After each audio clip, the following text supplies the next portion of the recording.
We're going to call the Utilities Commission meeting to order at 7:32 p.m. The first order of business is the minutes of the Utilities Commission meeting of January 19th, 2016. I'll move that we approve them as submitted, but the date on the top of mine says January 20th. So I think we met on the 19th, though. Oh, okay, I'll check that and make the change if that's the case. Just in case when you reprint it over again. I just noticed it just a minute ago, so. Okay, is that a second, Liz? Yeah. All those in favor? Aye. Any opposed?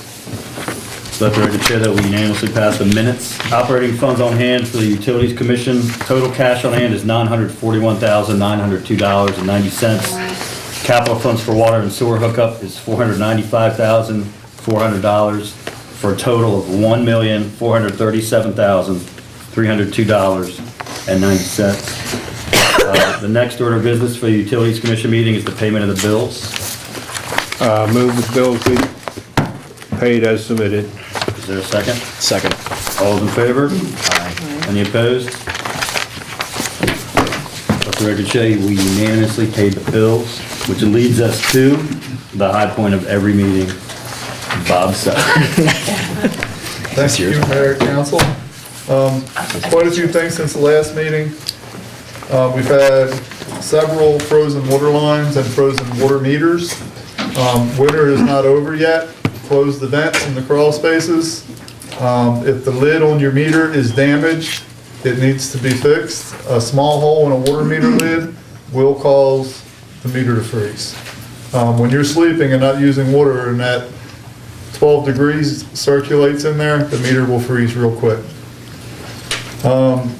We have a valve over here at Spring and High by the bank.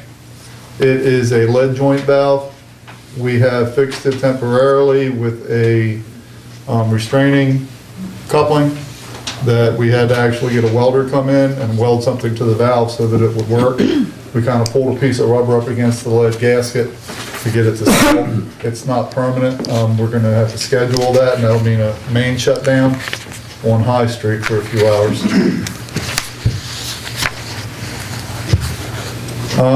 We met with Delmarva over at the wastewater plant. Apparently there is an issue with the meter related to the solar panels. The meter was sized too small and isn't able to record the electric that's being generated. So they're supposed to replace that this week. Right now the meter is bypassed because they were afraid it was actually going to cause physical damage. I don't know why it was an emergency. They couldn't wait 3 days when it had already been in service for about 3 months, but they're working on that. Over at Radcliffe, one of the VFDs, which is a variable frequency drive for one of the sewer pumps, went bad. I went up to Pennsylvania and picked up a new one, and Baldwin installed it. I mention that because it's a relatively big ticket item. This coming Monday, the 22nd, there will be a closure on High Street in front of Aquafit, more specifically in front of Newt's.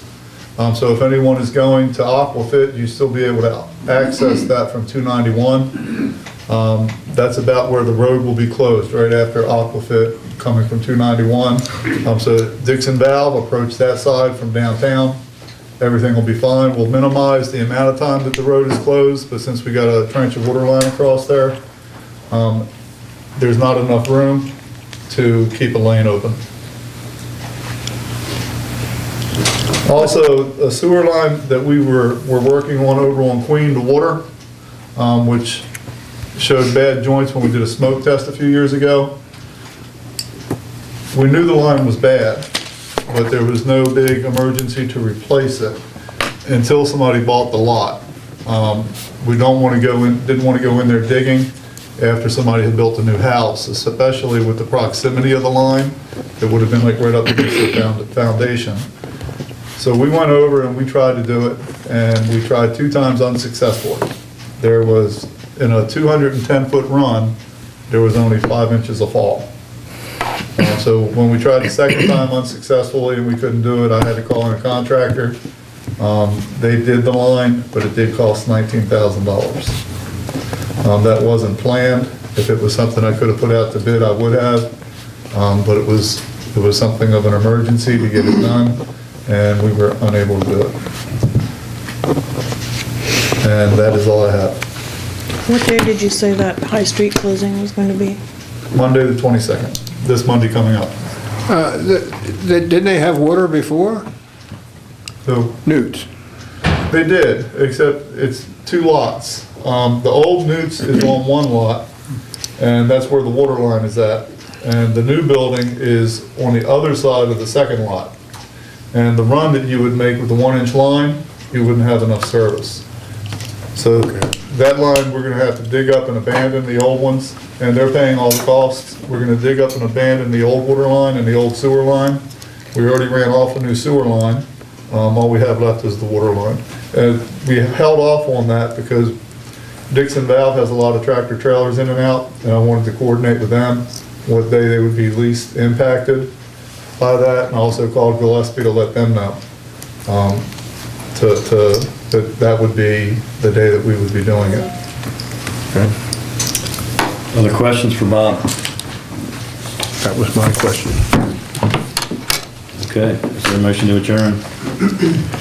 Move to adjourn the utilities meeting. Is there a second? Second. All those in favor? Aye. Aye. Any opposed? Okay, the Utilities Commission meeting is adjourned at 7:38 PM. Thank you. Thanks, Bob.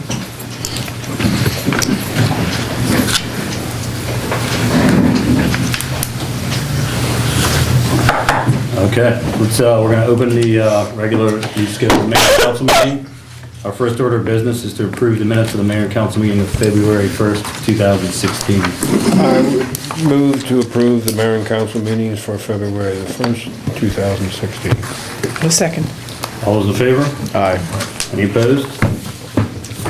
Let the record show we unanimously approve the minutes. Operating funds on hand for the town of Chestertown, and our total operating cash on hand for unrestricted use, we have $1,659,625.74. In our restricted funds for waterfront activities, we have $192,740 for total funds of $1,852,365.74. Our next item of business is the payment of the bills. Is there a motion to pay the bills? So moved. Is there a second? Second. All those in favor? Aye. Any opposed? That brings us to our police report, Chief Adrian Baker.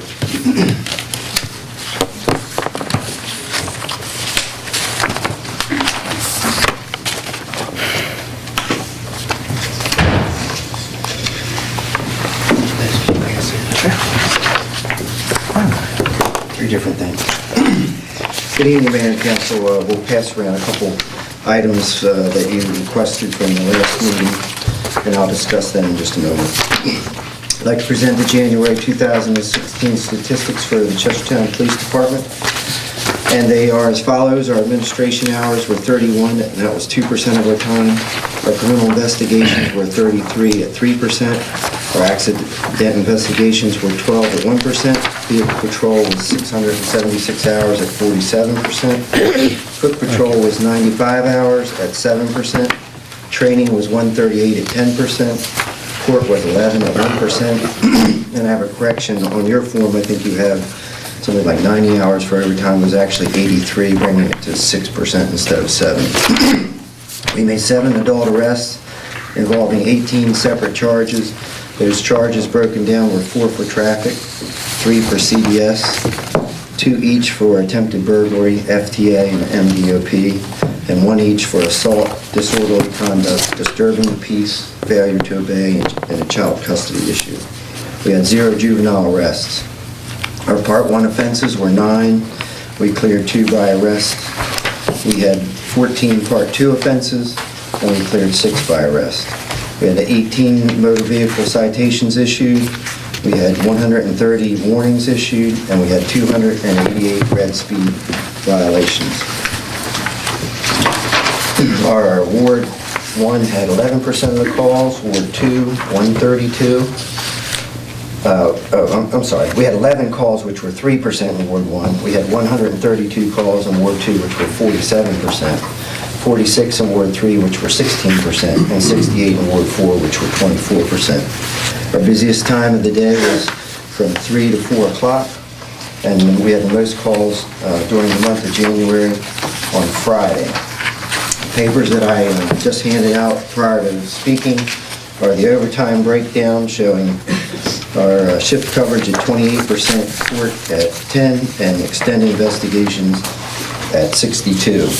I put in the extended investigations an incident which did consume a fair amount of overtime this past month, and that was something you may have heard of, the robocalls, which are threatening various municipalities, police departments, and whatever the flavor of the day is with a bomb, and that occurred in the month of January here next door at the visitor center, 2 of our schools, and nursing home. So that took a bit of manpower. The other 2 papers that I passed out, calls for service. Councilman Chovy asked at the conclusion of the annual report, what does it look like if we put calls for service in with patrol checks? If you recall, I've told you several times I separated those because I thought it was more appropriate. Putting it back in, this shows you on a graph of the last 10 years how that would play out, and it shows a much more consistent pattern with that added back in. And then Councilman Stetson requested a snapshot of the red speed camera violations by year. That's the graph with the yellow bars. And so the red speed camera has been in operation for 5 years, and it shows a slight reduction from 2015 from 2014. 2013 was a little bit of an anomaly because there was about a month and a half in there where the red speed camera was not operational, and that was during, as I recall, July and maybe a bit of August. So that's kind of a prime travel time. So had that been in operation, I think that would have been higher. Any questions? Thank you very much. Thank you. Thank you. Cruising right along, we're on to town manager's report with Bill Ingersoll. I see we got people waiting to talk here. Just a couple of things. Tonight we would enact the Energy Conservation Code, which is simply the substitution of one name for another international business code for the BOCA and Energy Conservation Code. So we would need a motion for that. I move that we enact, this is the Energy Conservation Ordinance. Okay, I move that we enact Ordinance 01-2016, the Energy Conservation Code. Second that motion. Okay, all those in favor? Aye. Any opposed? Yeah. Okay. Had 2 other little things. We finished dredging the main basin of the marina, which I consider to sort of be a miracle that we finished before February 15th. We had a blizzard in there, and the contractor did a good job. They're making final measurements. We pulled out the finger piers when we found out the finger piers on the side by the fish whistle could be removed with the dredging funds, which are 100% grant. They were pretty rickety anyway. We took them all out. It looks much cleaner. I'm working right now on getting bulkheading specs done. We can put in bulkhead after February 15th. It's dredging that we can't do between now and June 15th. So I'm really excited about the change there and getting so much done before the deadline. Also, I sent an email to the council kind of reflecting the college boathouse dredging project, which is down by the Willie Hinson Pavilion, which is used quite a bit, and as by being sort of a partner in that, allowing them to dredge in front of the pavilion and to move their ramp a bit so they can launch their rowboats. What do they call it? Kayaks, shells, skulls. Shells. I think it's a win-win situation, so a letter has to go out to Maryland Department of the Environment and the Corps of Engineers from the town So if you could authorize the mayor to sign that, we'd send it out, similar to the dredging letter that we sent, saying that we give our permission for them to dredge in front of our property. They take care of the spoils, they do all the other, Yep. No, It's, so they can't do that now till June 15th, all right? right, but when we find out how long it takes permits, it's timely. Yeah. They're going to a joint evaluation review, so all those agencies will be there. no, I thought we had to have all dredging done by February 15th. That's what it just. That's what Liz just said. They're working on getting their permits. The joint evaluation meets in Annapolis. All the agencies that would care about it, DNR, MDE, Corps of Engineers, would evaluate what they're doing and rule on it. And then it goes before the Board of Public Works and the Corps of Engineers for. All right, I'm sorry, I was silent. That's okay. So anyway, is there any objection to having the mayor sign these letters? Nope. Okay, well, I think that's all I have, Mayor. Okay, that leads to my report. I've got some technology that I'm gonna cross my fingers and hope it all works. So before I start talking, let me just see who's gonna. Do you need the lights out, Chris? I'm hoping we can just put those lights out.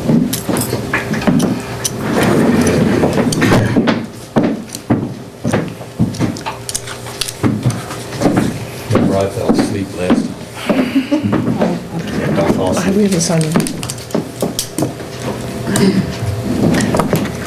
It takes a little while for this thing to wake up, but it's a pretty good projector. So, can I just quickly, out of curiosity, see with a show of hands who was at the GCI presentation that I did like a week ago? Okay, so if you were at that, some of these slides will be reviewed, but I do have some new ones. And the purpose of this presentation tonight is really threefold. One is that I want to update the council on where we stand with funding. Secondly, I want to update the council on work that we've already done and work that we hope to do this year. And then thirdly, and perhaps most importantly, we are going to hear a proposal from the owners of the Fish Whistle that I'm hoping will resolve sort of our situation that we've been talking about with coming to an agreement with the Fish Whistle on if we raise the grade of our bulkheads, what would it take for you guys to come on as full partners in that part of this project? So without further ado, I'm going to go through some images here. Whenever I talk about the marina, I think it's really, really important for us to stay laser focused on why the town bought this marina. We didn't buy this because we think we can be awesome marina owners that are going to do a better job than Rolf's Wharf or any of the marinas downriver. We bought this marina to preserve public access to the river, to and from the river. So if you're a boater coming to Chestertown, if that marina disappears, you would no longer be able to have anybody come to the town by boat. And also, it's nice for our residents to have a place they can either put a boat or launch a boat. Secondly, we feel that in so doing, that's an important part of our history and culture. We were founded in 1706 as a port of entry, and that's an important piece of our identity, and that was something that makes us different. Thirdly, and I think maybe most importantly, this is, to me, is a huge economic development issue for the town. The marina itself isn't a huge employer. It employs about 6 people, many of which are part-time. But it does drive a lot of business to other people that are big employers, like the Fish Whistle, for example. Right now, in its current configuration, they employ about 70 full and part-time employees. It also brings boaters that spend the weekend and then walk uptown and spend money at our shops, B&Bs, and visit our many, other businesses. And these are 2 important factors. The marina was in such a state of disrepair that really a private entrepreneur just couldn't afford to buy that marina when it went on the market, dump the couple $1 million it's going to take to rehabilitate it, and keep operating it as a marina. You'll just never get your money back. So if the town hadn't bought this, what happened at Scotts Point was really the only profitable alternative in the private sector, to turn that into condos, and we didn't think that was a good outcome long-term for the town. And lastly, on paper, the town has access to grants that a private business owner simply couldn't get. So that's why we're involved. I think we all know the many improvements. The docks basically need to be gutted and replaced. The slips are very silted in. We're beginning to address that. The whole area floods regularly. The bulkheads need to be completely removed and replaced. On the land side, we talked about moving and centering the boat ramp. We want to improve the parking and the traffic flow through the area. Right now, there's no green space at all down there, and the stormwater just flows directly into the Chester River. And lastly, we see an opportunity to have almost like a waterfront visitor center that also doubles as a marina store. So some of the, hopefully these will be before pictures in a couple of years, but that's the existing condition of almost all the bulkheads. Whole lot of nothing going on right there. This is our basin that we just dredged after a strong northwest flow, so you can see the siltation there. You can also just see the dilapidated state of really every piling and dock in that whole basin. That's a classic example. If you've never really taken a close look at the docks, they're actually old docks that were built on top of what was supposed to be a temporary fix when Roy Kirby owned this. Ultimately, he was going to replace all this, and then the market crashed and things happened. But those docks are built on top of old docks. It's just not a good situation.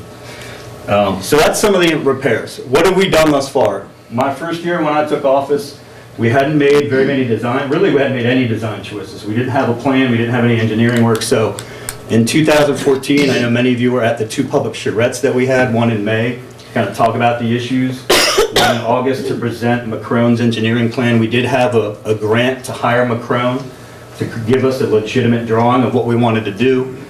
In 2015, we started hearing concerns from the neighbors, really on both sides of the project. Scotts Point was mostly concerned with a walkway in front of their apartments that they weren't real happy about. The Fish Whistle raised concerns about raising the height of the bulkheads.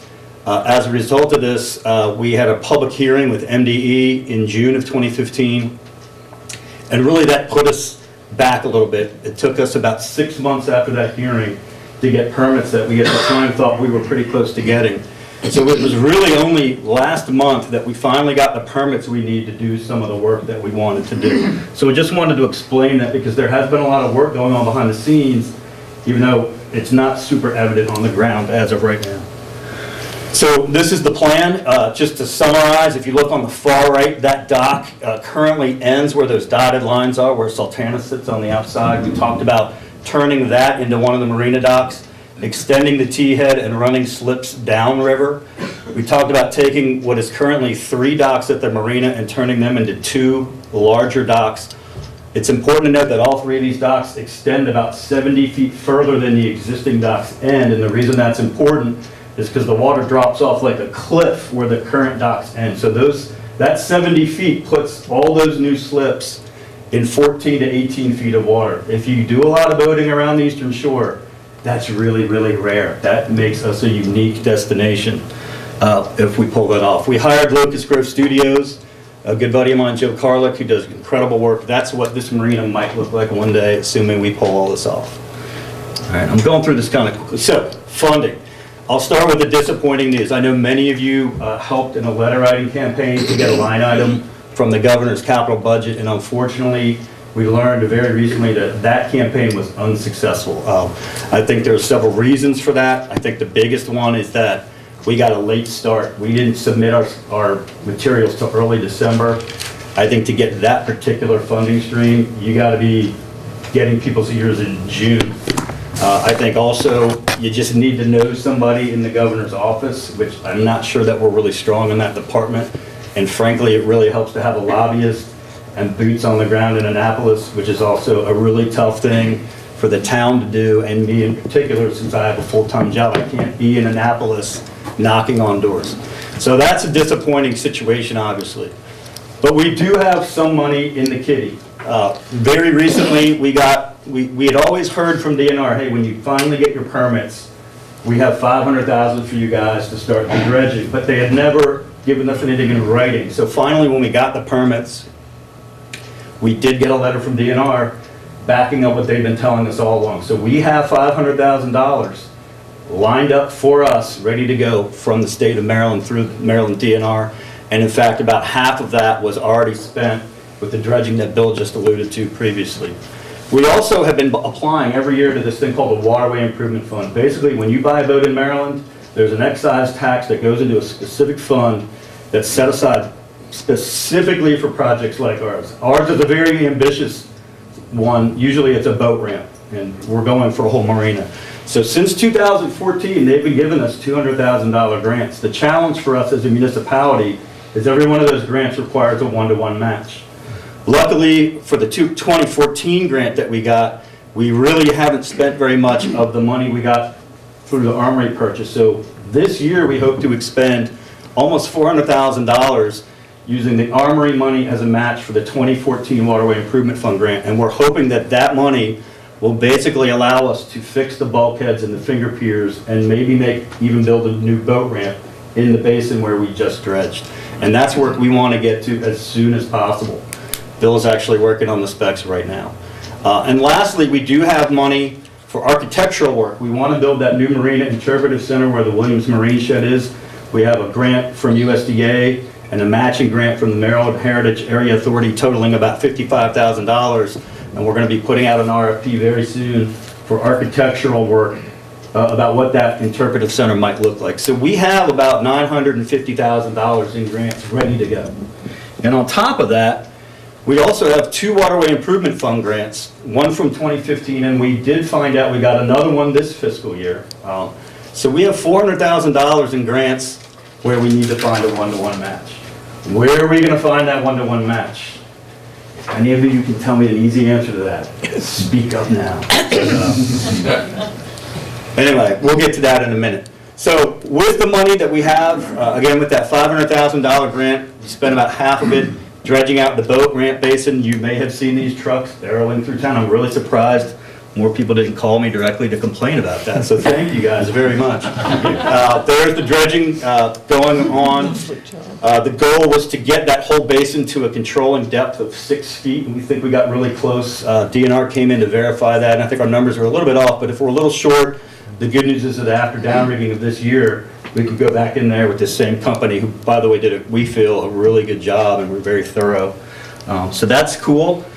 We talked about removing the finger piers, so there's that famous picture after the blowout. This is what that basin looked like on Saturday. So you can see we removed all those old piers. So that $392,000 I talked about would basically go to fix this bulkheading area and reinsert new finger piers there, which is really exciting. So hopefully by this spring, when the boating season kicks in, this basin, none of the docks, but this basin will kind of be hopefully a harbinger of what's possible down there. Right now, by the way, it looks like total death down there. We're going to work on that once things get a little warmer in the snow melt. So this is where all the work is going on right now. Why are we focusing on this area? Mainly because since I took office, for over 2 years, we've kind of been talking to the owners of the Fish Whistle about, what we would like, really what needs to be done is that the bulkheads need to be raised. The problem with that is the property lines, and I'll show you what I'm talking about real quickly. But before I get to that, where might that match come from? Probably the best lead we have for a big grant is from the U.S. Department of Agriculture. It sounds funny. When I think USDA, I'm thinking farms, but they do have a lot of great programs for economic development in rural areas, and they see this as an economic development project, and they have a specific fund that's specifically for stormwater management improvements. And they kind of had a conversation and made the case that all of the landside improvements could be written into a grant as stormwater improvements, including raising the bulkheads, including backfilling, including putting storage tanks underground that right now leak oil onto the ground, including putting all of our systems underground. So that could be up to a $1.5 million grant. It's a part grant, part loan, where they give you like a really, really low or no interest loan.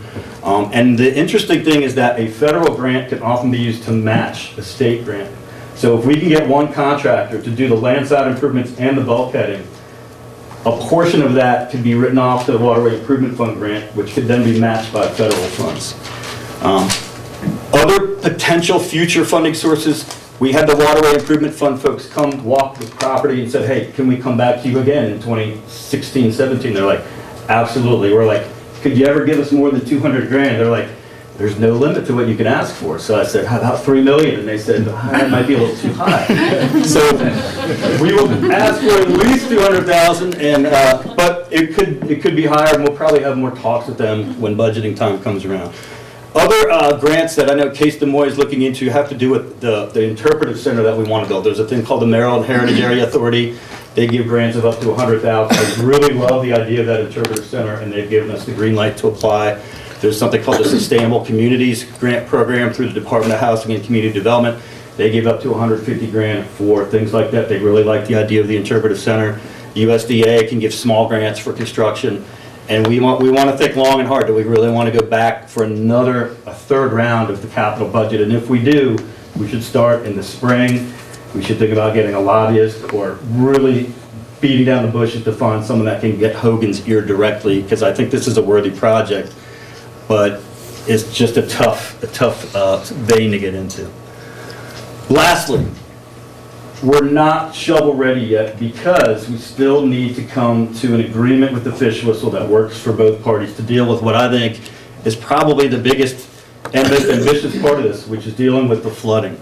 The reason this is very, very complicated is because of the property lines. If you look at the marina property, please note that funky fish hook along the bottom. We own that strip of bulkheading. The fish whistle owns the rectangle right behind it. And the town owns the foot of Cannon Street and all the pink stuff. So anything we do to that bulkhead, here's an overhead view. Anything we do around those red lines to raise that bulkhead directly impacts the fish whistle. So if we want to raise the bulkheads and they don't want to put in the capital to raise their parking lot, it's an issue, because if that ever floods, we just built a duck pond around them, which legally we may not be able to do. Even if they were on board, phasing this work in so that they don't have to shut down for 6 months is obviously going to be a great concern to them. And if they want to come on as full partners and raise their parking lot, that leads to other capital outlay on their part, like building a new entrance to the back of their restaurant, putting, their power lines in different areas. So we're basically asking them to come on as partners and invest money that they don't have to invest. So naturally, what they've been talking to us about is, if we come in with you guys, we would like something in return on our end, on the business side. And that gets to where we are at the moment. But before I get to where we are, here's some pictures of the flooding. These are all taken within the last 2 years. There's my crew trying to get out to Sultana in April. We've probably all seen this. This is just a big nor'easter sat on us for a few days. And if you're not sure how prevalent this is, this was today at 3 o'clock. I don't know if you can see Jeff Carroll standing lonely on the steps, longingly looking out. So we have to deal with this, and ideally, there's really 3 possible solutions. One is, if we just can't come to an agreement with the fish whistle, we could replace the bulkheads at their current height and build a raised boardwalk around the whole area so that the boaters could get on and off the docks without getting their feet wet, but the flooding would continue unabated. We've actually, obviously that doesn't make a ton of sense, and even our funders are saying, we don't necessarily want to fund this unless you go big, because I don't want to fund something that is problematic the day that you finish building. The second possible solution, we did talk to Macron about this, and we've talked about this briefly with the fish whistle owners, is it possible to raise the bulkheads around the fish whistle and basically create like a 12-foot raised walkway around the perimeter, and so they don't have to put out any capital. We can keep everybody's feet dry that want to come to the docks, but then we would need to engineer a solution that allowed drainage through that walkway in the event that a tropical storm or a hurricane overrode the bulkhead. And if that's a possibility, you can see that it's fraught with engineering complications, and if I was the fish whistle owner, that would be a scary solution for me. And thirdly, in red, which is what I've been kind of trying to work towards this whole time, is there a way to work with these guys to come up with a solution that benefits both parties? So the proposal on the table, and this is where we get into kind of the meat of this discussion, is what the fish whistle has said is, hey, we understand that dealing with the flooding is important. We want a return on our investment. If we come in with you on the backside, would you consider giving us an easement that would allow us to expand our deck, our outdoor seating? It wouldn't need to be a lot of property. Really, we're only talking, and I think you guys might have more specifics, but it's 6 to 8 feet, I think, on either side, but I'll let them kind of deal with that. But basically, if I'm looking down from a helicopter on the fish whistle, They're talking about extending their existing deck further towards the dock that you see, and also adding a thinner deck, about 12 feet, on the downriver side. So the area in question is this. To me, the reason I've drunk the Kool-Aid, one of the many reasons, is we're not giving up great land. This area, especially on the right, I've been down working there for 25 years. That has never been an attractive space. It's never done anything for anybody. And it's just kind of this weird, gravelly, slimy wasteland. And on the left, the downriver side, right now, there's this weird, unattractive alleyway that leads to these kind of old bathrooms, and it's just, again, we're not talking about an area where we have great stuff right now. So I just want to give everyone views of the current condition, and I think Max may have other renditions of his. These are all pictures I've taken within the last 2 weeks. So this is the area that we're talking about. This is a view looking downriver from the Cannon Street side. This is a view from the downriver side looking up towards the Chester River Bridge. Remember, in our plans, we show removing that marina store entirely and the fence and moving that whole operation up to the Williams Marine Shed. So there, basically your view would be over an open public plaza to the restaurant. What are the possible benefits of us working together with the town and the officials? So one is that this could theoretically, if we had a public-private partnership that everybody signed off on, it could really set the stage for us to go to USDA and go big and make the ask that I think they want us to make to address the landside improvements. It allows us to address the flooding issue comprehensively, not in a piecemeal fashion. And this is important. We have one restaurant on the waterfront. The more that restaurant is an attraction, the better it is for the marina.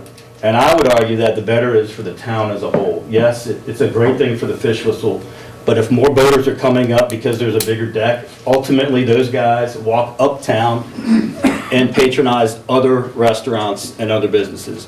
I support that. Okay, good. That's good to hear, JR, because you're an important player in town, obviously. And lastly, economic development. Obviously, if these guys can expand their deck and generate more revenue for their business, they can hire more people, on down the line. So I think I've talked enough. I'm going to segue over to, if you guys don't know, this is Matt Weir, one of the owners of the restaurant. And Matt, I'm just going to leave this slide here. Okay. And so what we're going to be seeing are iterations of kind of what they want to do, and then we'll have a discussion with the council. Thank you very much, Chris. Council members, as the mayor has outlined, we are interested in working with the town to improve the marina. Roughly 4 years ago, Chestertown purchased the marina for $2 million, believing that it would serve as a benefit to the community and an economic engine for the revitalization of the downtown area, and we agree with this assessment. Because the marina floods badly, the town wants to raise the grade of the lowest ground between 18 and 24 inches. If we do not fill our land to the same grade, as Chris pointed out, we will become entrapped in a pond.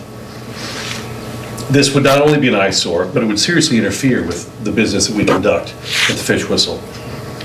We do not want to prevent the town from achieving its goals of revitalizing the marina, and as such, are willing to cooperate. Based on the town's own estimates provided to us, this is going to cost us roughly $100,000. In discussions with the mayor, we have reached an understanding that we would expand our deck space over the town-owned land, as Chris has pointed out, and we're hopeful that you will vote to approve this understanding. Our architect, Max Roman, will come up in just a moment and show you all some drawings detailing the plans. I would, however, like to make you aware of additional work we hope to accomplish during the same period, because as I'm sure you can imagine, we're going to be closed for a certain amount of time. We view the revitalized marina as a new and important chapter in Chestertown's history.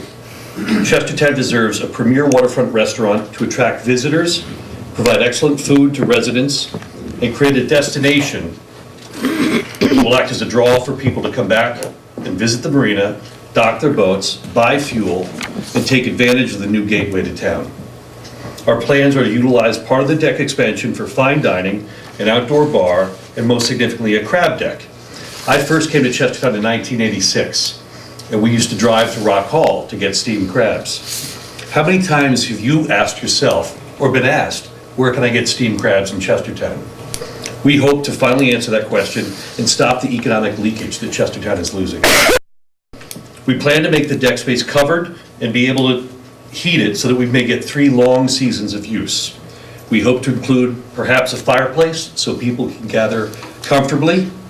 And working with Jeff Carroll and his great team, we hope to make some changes in the kitchen that may offer new menu options while keeping the classics that the community knows and loves. Overall, we think we'll invest more than $500,000 into this property.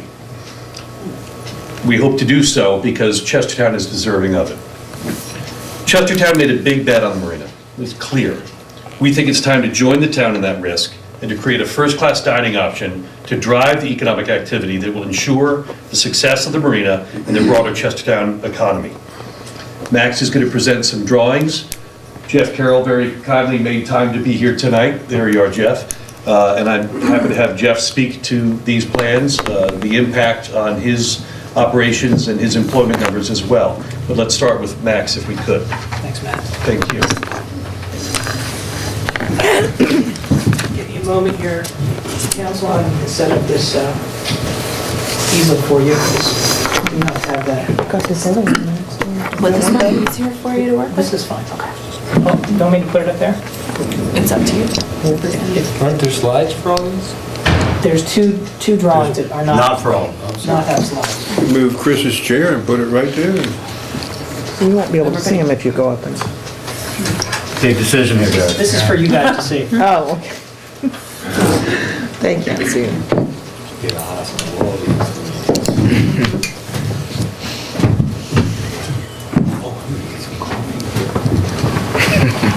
So Max, if I see a picture that does match, I'll pull it up there. So Absolutely. So just so you guys know, I don't have a digital image of that. But we have. But we have copies, so We you have can copies, turn so it you can- around. yeah, you can turn We that have around so the copies of public can see. 2 things. These 2, actually. See? That's hard for me to point both directions. Well, So what I'll do is, I will utilize my pointer to highlight some space. Okay, so Matt and Chris did a great job, obviously, with presenting this. There's not a whole lot more to talk about other than the technical aspects of the concept design and how we came about to it. What you're seeing up on the screen right now is an addition on the south end, the east end, and kind of the northeast corner of the fish whistle. On the south side, there's a deck area that extends about approximately 12 feet out from the existing face of the building. At the same time, it's covered by a flat roof, which slides underneath the existing eave overhang. And that roof really wraps around this whole area on the south and east side. Of course, this is all new deck area, and over here there's an extension of about 4 feet of additional deck onto the existing deck, which is going to provide that area with some additional kind of double-loaded seating. is it on the same level as these? On the same level, yes. On the northeast corner, this is the area where the crab deck will be. Most of that is an open area. Towards the back here is a bar area, another bar area for the restaurant.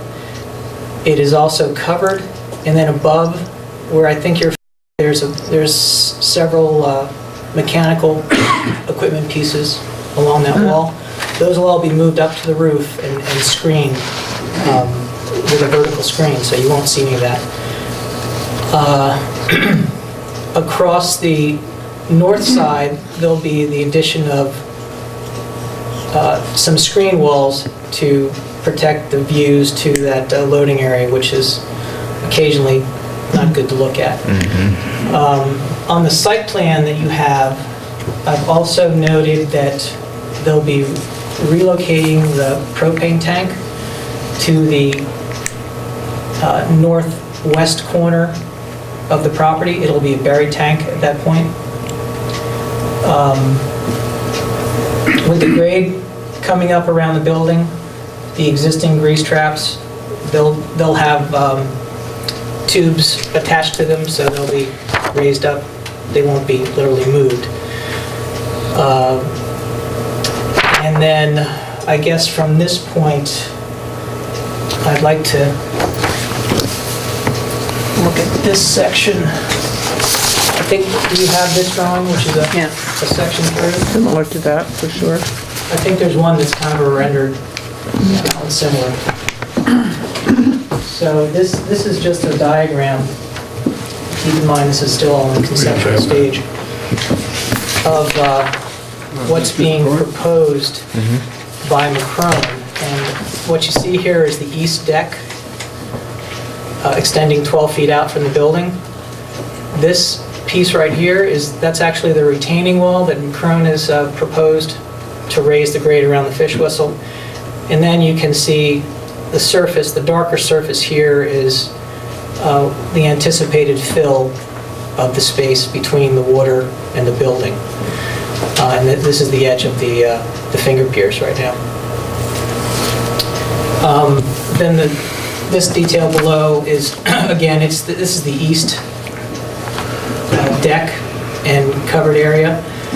And here you can see that's the existing post of the deck. That's the new retaining wall. And the deck extends a little bit back past that wall.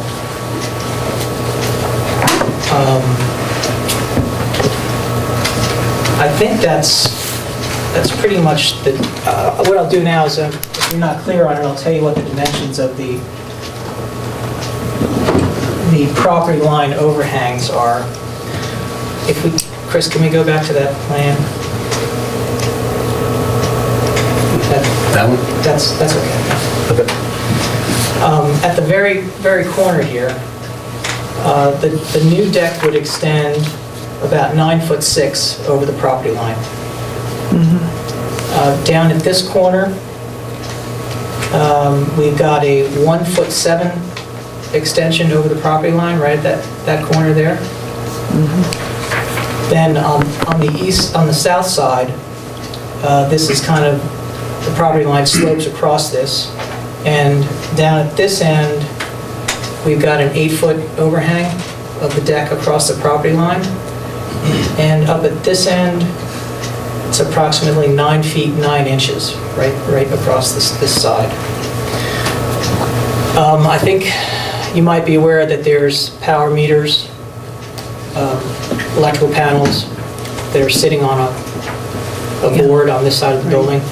That'll be moved up to the front here, and it'll be inside of an enclosed box area, so it'll be shielded from view.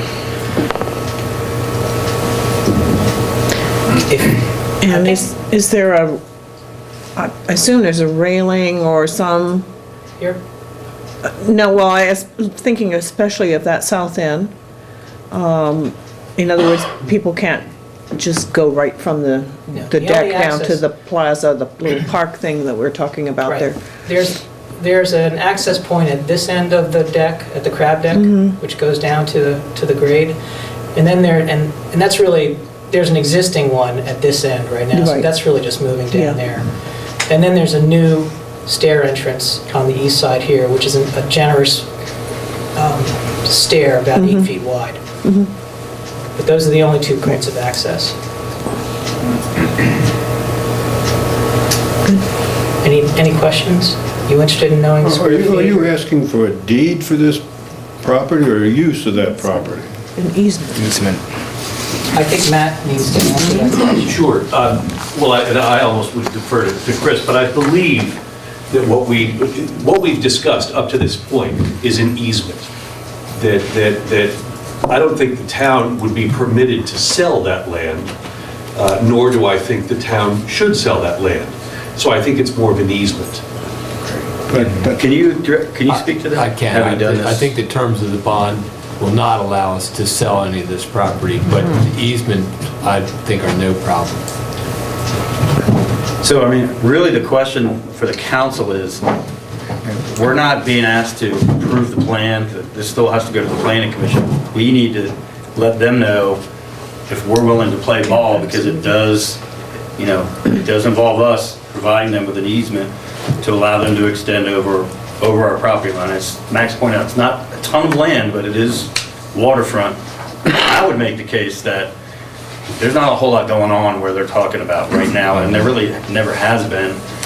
And if you look at this, I don't know if those people are to scale in the lower corner. They are. That is still a big public plaza where we could still have benches and acoustic duos playing music or whatever we want to have there.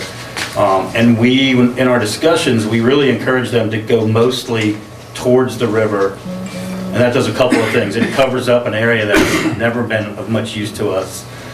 It also allows the building to act as a screen for some of the neighbors that are, about half a block. There's some additional views. I don't know if you want to just slide through those. If you'd like to go through all these. So these are just straight-on elevations. The building's character pretty much remains the same, but I think it becomes a much more viable space surrounding for restaurant use. Top picture is a bird's eye view. Is a bird's eye view looking down at the building without a roof on it, so you can see the seating. And then the bottom view is the crab deck area. You actually have two entrances, the one in the back and then this one in the front. Correct. That's the side, yeah. Saw those. And then these are just views from the water and from the southeast corner, where you can see that new deck on the south side. May I just ask if Jeff might speak to Sure, this yeah, for just a absolutely. moment? I think his input would be very important. Sure. Are we good now? Unless there's other questions. Just a quick overview. Most of you know me, some do not. Jeff Carroll, Fish Whistle. We took over in February of 2008. Opened May 1, 2008. Continue to operate obviously the restaurant, the catering business at 98 Cannon Street. May 1, 2016 will be our 8th anniversary. We operate 363 days out of the year. We close Thanksgiving Day and Christmas Day. Tied for me. Lunch, dinner, bar menu till 11 p.m. Currently, as the marina and property and bulkhead sit obviously in disrepair, we lose anywhere from 5 to 10 days yearly, because of the high tides. Our annual average loss is anywhere from $50,000 to $60,000 a year in gross sales that I lose because of the high tides. It all depends. It may be if the high tide comes in on a Friday night, on a big weekend, we lose that Friday dinner plus what could be our Friday bar sales. This project would obviously help increase my bottom line, but also bring more jobs to the town.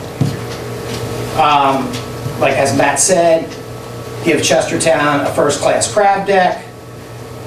Also, to tie into the arts and entertainment, it would give a larger space for live music, whether it be on the brick patio, anything in function with the town, but also later in the evening, it gives me the ability to have a larger space for something inside.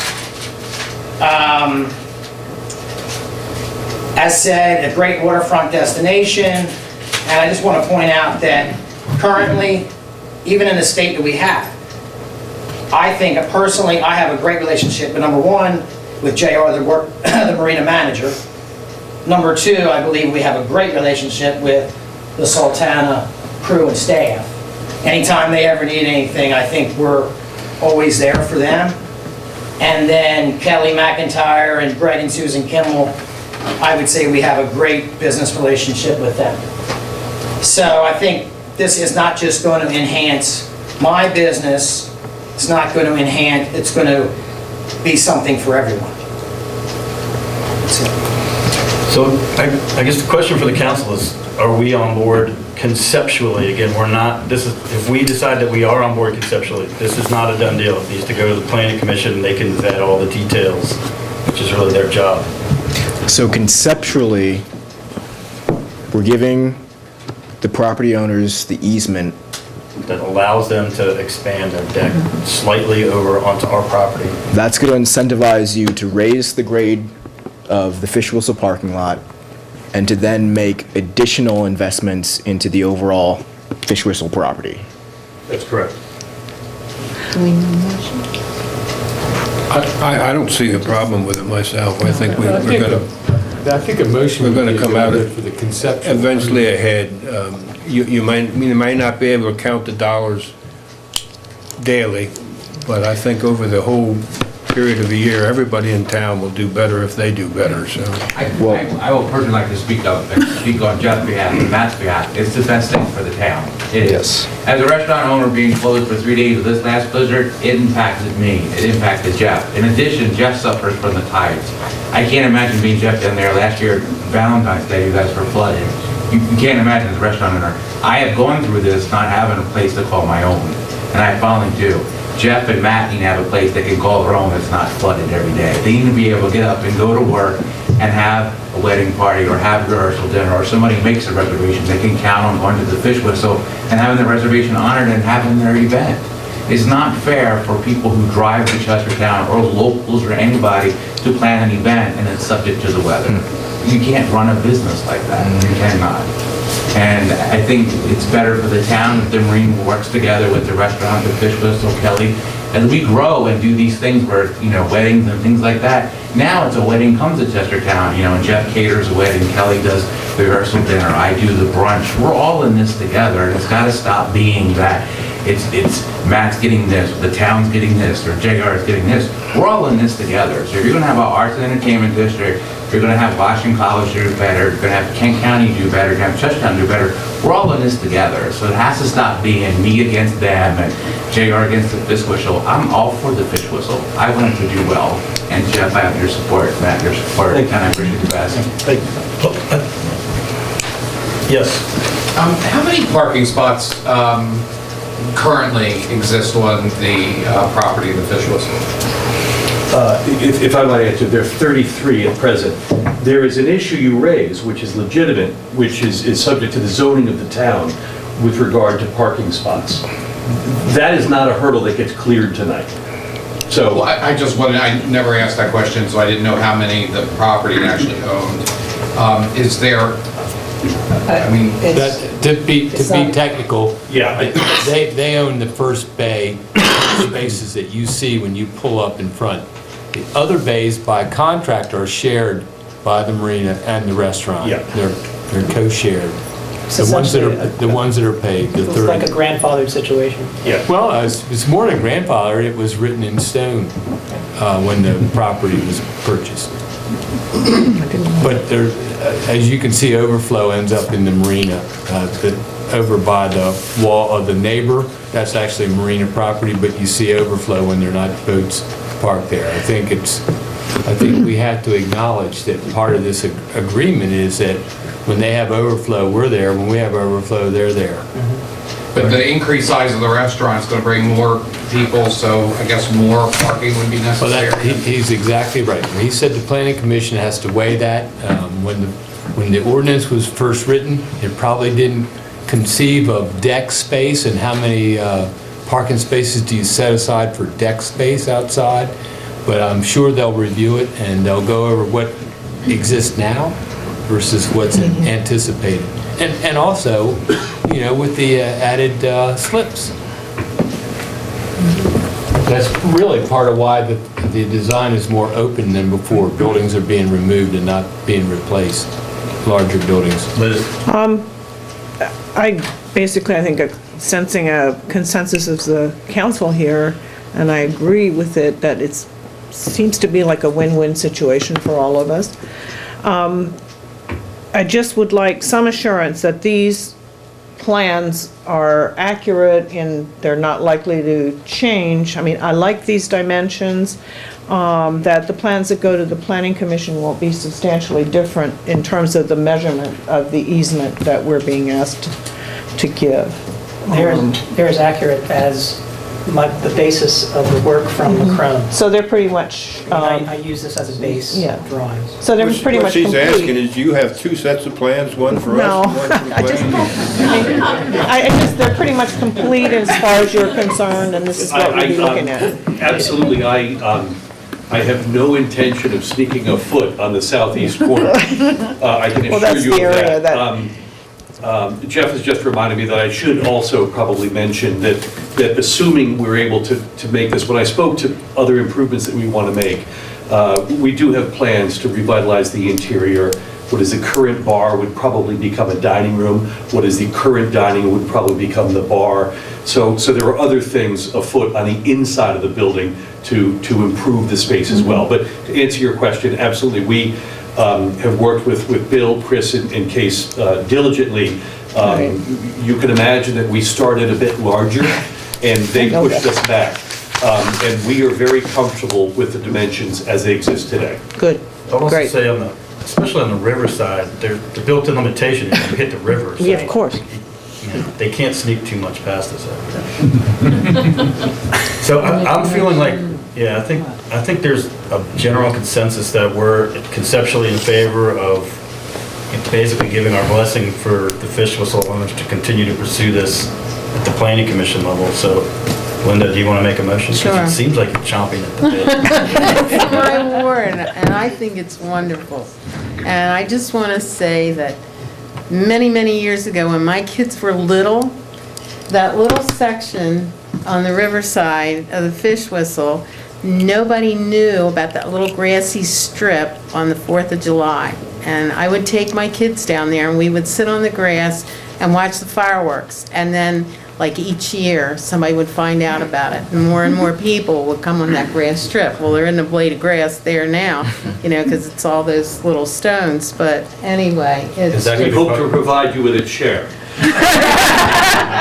we used to bring a blanket and sit there, and nobody knew about it. We had a front row seat for the fireworks. All right, motion. Is there a motion? A motion, yes. I make a motion that the Fish Whistle proceed to the Planning Commission for the renovations. Need our approval for the easement. Conceptual approval for the easement, and then go to the Planning Commission with our blessing. And ultimately return, I think. Is there a second? I'm second. I'll second. All those in favor? Aye. Any opposed? Okay, let the record show we unanimously endorsed.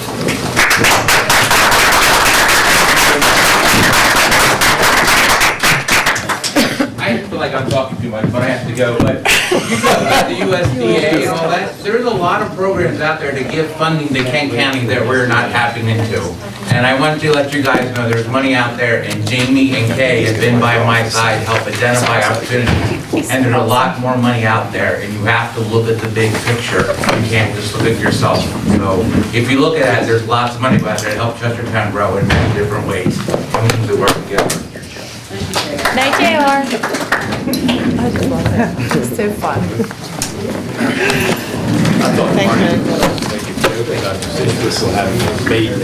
What's the name of your company? I can't read it.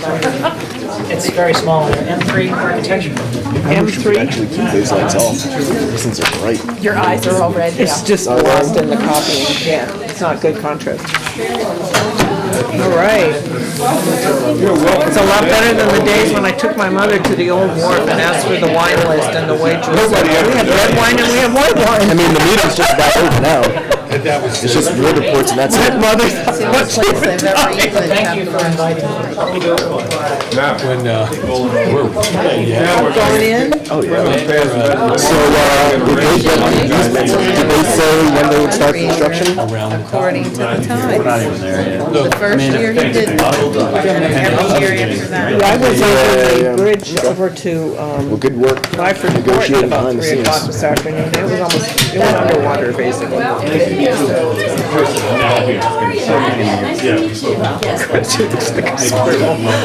That's right. We have an open plan. Where's this gonna be? Where's this gonna be? Well, I think there's an off chance that we'll have some watch the crowd.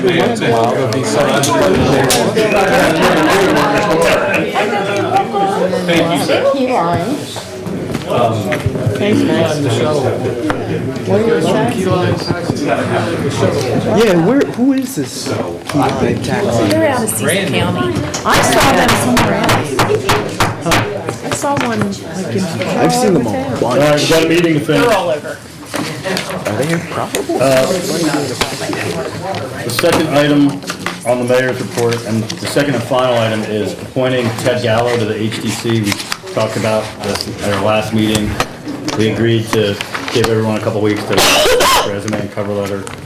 So is there a motion to officially nominate? Move to approve. Second. All those in favor? Any opposed? Okay, we're gonna really shake it up tonight with ward reports. By special request, we're starting, not over here, not over there, but right here with Ward 2. Linda Kiker. That's where the apple came from. I have the most crime in my ward. I know. I have the most, I was gonna ask you. it's not crime. Farmer's market. It's not all crime. There's nobody left here, but, I'm sorry. Everybody else left. Chester Gras, you know, I just can't thank People's Bank enough for their involvement in Chestertown. And Chester Gras was so much fun, and I volunteered to sell tickets, and we were just constantly, you know, selling tickets inside. You know, the gumbo was great, the music was absolutely great. You were even there, I saw you. And WCTR came down and broadcast from Chester Gras, and it was just really, really neat. People's Bank needs to really, Yeah. I think they Huge kudos. need like a foundation or Some kind of something. award. Yeah. We need to make up an award. And then the Harry Potter Festival will be coming up. And Kay and oh Lord, Jamie, I'm having a memory lapse here, I'm sorry. got that on camera. I know, yes. We all went to the county commissioners meeting, and really, one really good thing for the county, if this high-speed internet company is selected, every 99.9% of the homes in Kent County will have high-speed internet. And the company is planning to settle in Millington, create 10 new jobs. This is going to bring more business into the county. And one of the realtors stood up and said, one of the first things people ask when they want to buy in Chestertown is, do you have internet? You know, and we know that we don't have internet or cell phone service all over the county, but this is proposed, a one-time fee and then a monthly fee, and then other servers can also lease the fiber optics. So it's not going to be just one company. And Millington and Chestertown will have international access, which is wonderful. And not only that, in the school system, the 9th and 10th graders now take their, I think it's the iBooks home, and they're going to expand that to 11th grade. And so anyway, it's just good things coming, and I thought they meant that with the Millington Elementary School closure, that would that school building be an incubator?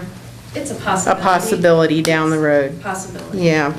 So, this has been, I forget how many years, you know, that the county has been trying to do this, and they've Yeah. set aside money for this, and this is just a win-win for the whole county.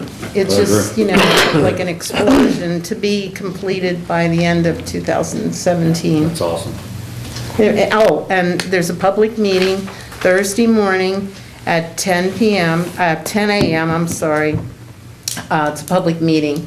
The owners of this company will be there, the commissioners, so if anybody wants to go and have any input, any questions, Thursday morning, 10 a.m. Anybody that wants it, please come, because we are going to have some people who want to derail the project.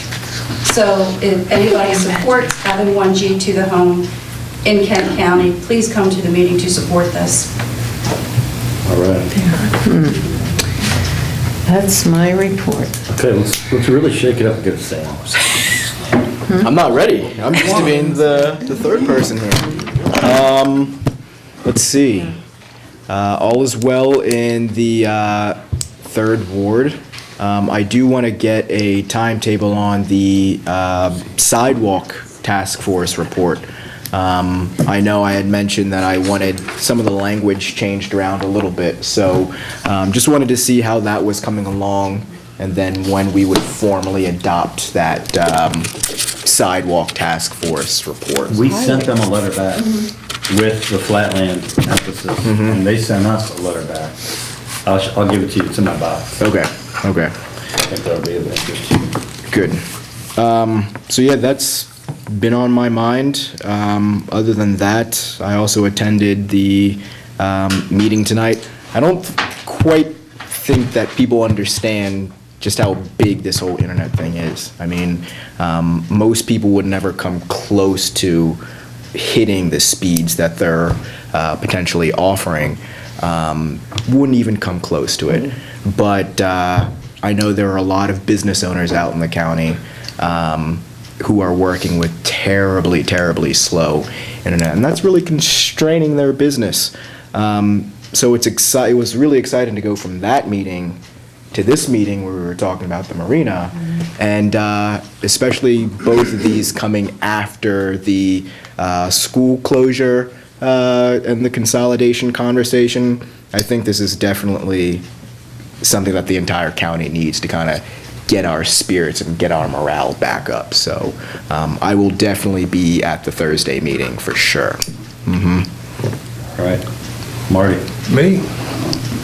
Well, I kind of like this. Everything is fine in the fourth ward. I would like to mention the fact that the whole council went before the county commissioners in their last meeting, not this one they had tonight, but the night before.